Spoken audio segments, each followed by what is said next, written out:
మదన పరిహర స్థితిం మదీయే మనసి ముకుంద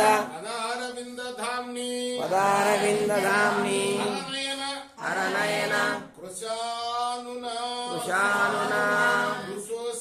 కృశోసి స్మరసి నచక్ర పరాక్రమం మురారి.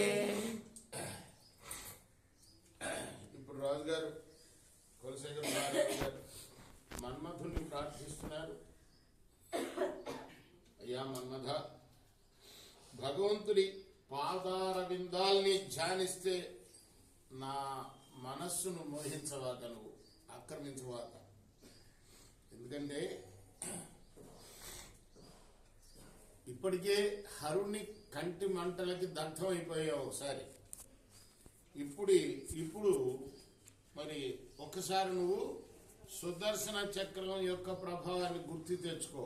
అంటే నువ్వు అలా చేసావంటే నా మనసులో ఉన్న ఆ నారాయణుడు ఊరుకోడు సుమా, నేను ఆయన్ని ప్రార్థిస్తూ ఉన్నా, నువ్వు నా మీద ప్రయోగం చేయకు నీ మన్మథ బాణాలని. తెలిసిందా? ఆయన ఏం చేస్తాడు? నా హృదయంలో ఉన్న కృష్ణమూర్తి ఏం చేస్తాడు?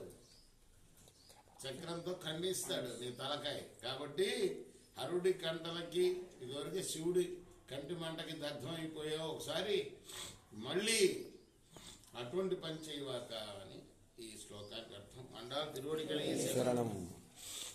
ఇప్పుడు మనం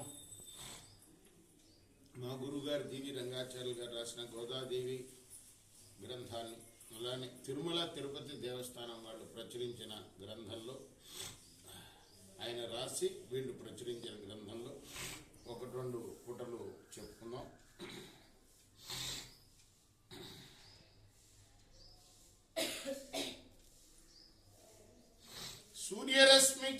సూర్యరశ్మికి పద్మశోభ సందాన నమమైన యవ్వన అనిమితా బొంది దినదిన అభివృద్ధి తేజరిల్లంగా లలన గోదాదేవి లావణ్యముందే శ్రీకృష్ణ భక్తితో శిరముతా గడుపు కలికి గోదాదేవి కాంతురంగేషు నవనవోన్మేషమై అట్టి యవ్వనము జవరాలు పొందిన సమయంబు నుంచి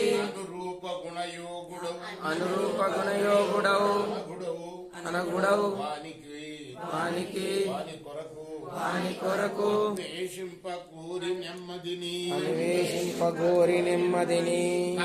తన భావ మెరిగింప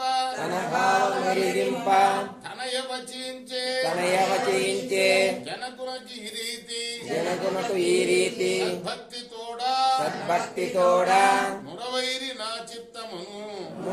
నా చిత్తమును మెల్లగాను హరించే హరినామం అన్వర్థముందే తనయ వినిపింప ఆశ్చర్యముందే ధరణీ సురుండధిక దైన్యంబునందే ఆమోదముందితి అమ్మనీనుడుల అకలంక భక్తితో హరికొంటిపతిగా ఆని ఆ కృష్ణుండు గనుడు నిన్నెట్లు దేవేరిగా సమ్మతింపును అమ్మ. కృష్ణార్పణమస్తు. సాయి కృష్ణార్పణమస్తు. తిరువడిగలై శరణం.